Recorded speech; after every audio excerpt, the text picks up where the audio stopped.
دي كده مشكلتين في كريستال ديمنشناليتي. المشكله الاخيره هي السامبلنج دنسيتي.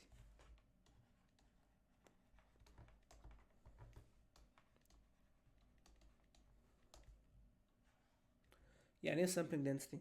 انا لو يعني دي بترجع لنقطه لما كنت بقول يونيفورم ديستريبيوتد. لو انا عندي لو انا عندي خط عايز اعمله يونيفورم ديستريبيوشن، هحط نقطه هنا ونقطه هنا ونقطه هنا ونقطه هنا ونقطه هنا.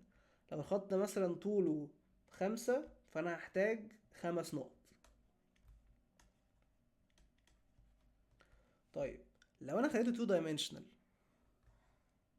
فبقى 5 في 5، فدلوقتي محتاج 5 هنا وخمسة هنا وخمسة هنا وخمسة هنا وخمسة هنا عشان اغطي نفس الاريا. ما انا خلوها زي كولومز وروز كده. فدلوقتي عدد البوينتس اللي هحتاج 25.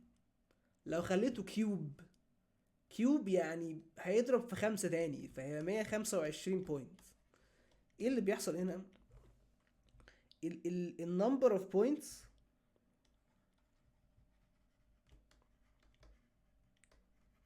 عشان يعني النمبر اوف سامبل بوينتس عشان تكفر اريا بشكل يونيفورم وكويس، يعني بيفاري مع مع البي، يعني باي باور. يعني كأنك بتقول ان انت النمبر اوف بوينتس باور بي عشان تكفر الاريا كلها. فانت مثلا لو عايز تكفر 1 dimensional هتبقى 5 باور 1 ب5. لو عايز تكفر 2 dimensional هتبقى 5 باور 2 ب25. لو عايز تكفر 3 dimensional 125. فانت جاست لو انا وصلت 5 باور 10، ده اوريدي رقم كبير جدا يعني.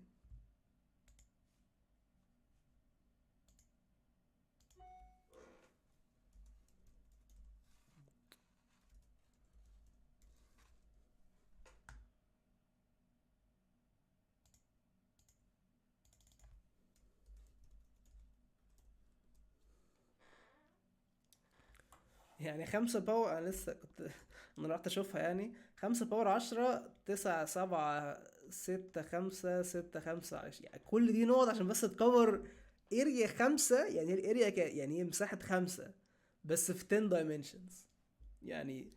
فالنمبر اوف بوينتس متخلف. ويعني انا شفت برضو حسبان ان انت عشان تكفر مش عارف، لو انت عايز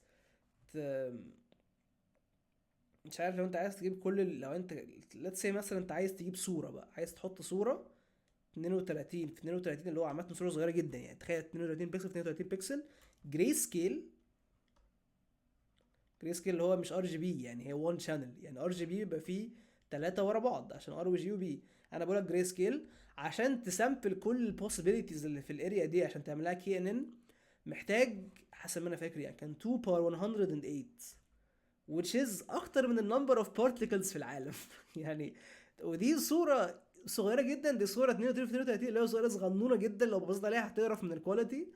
وجري سكيل يعني مش 3 شانلز، زي شانل واحده بس. فتخيل بقى انت لو عايز تعمل مثلا صوره اللي هو 4K وار جي بي واللي احنا الحاجات اللي احنا بنشوفها في حياتنا الطبيعيه بقى، يعني تخيل بقى.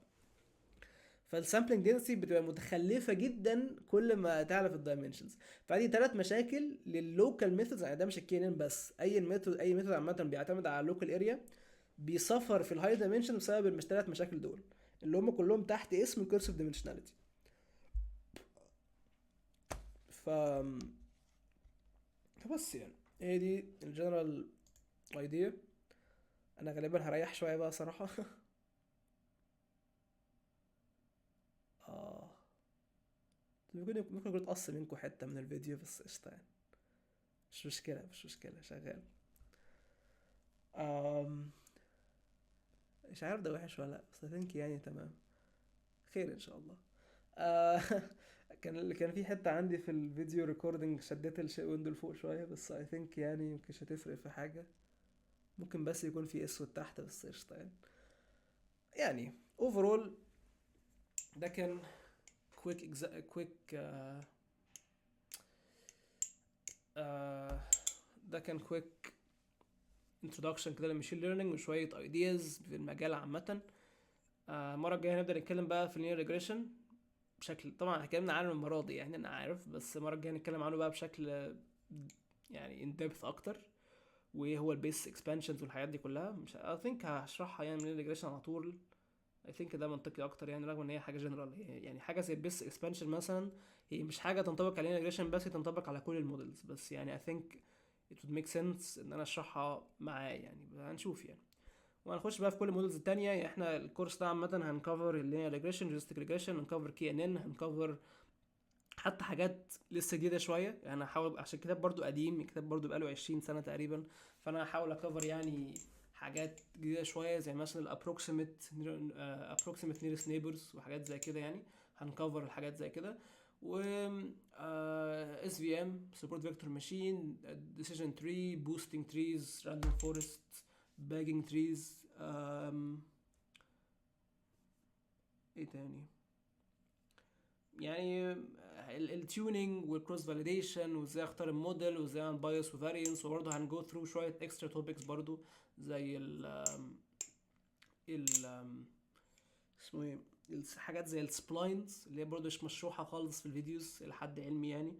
رغم ان هي ليها يوسز قليله، بس هي ستيل حاجه فيري انترستنج يعني، ومفيده في كيسز كتير، فهنتكلم عنها برضه. و وبس يعني كمان برضه حاجات كده زي الفيتشر امبورتنس والتيوننج، ازاي تيون البارامترز بتاعت الموديل، وايه هي البارامترز اصلا، وكل الكلام ده. وطبعا في الاخر هنتكلم برضو على شويه تيبس اند تريكس يعني للتريننج، وفي برضو حبه كيس ستاديز حلوه عشان تجربوا الحاجات دي بنفسكم يعني. هيبقى في بروجكت كذا حاجه، فهيبقى كورس يعني متكامل يعني ان شاء الله. ف I hope you enjoy الموضوع، واشوفكم المره الجايه بقى نتكلم اكتر في اول موديل لينا اللي هو لينا ريجريشن.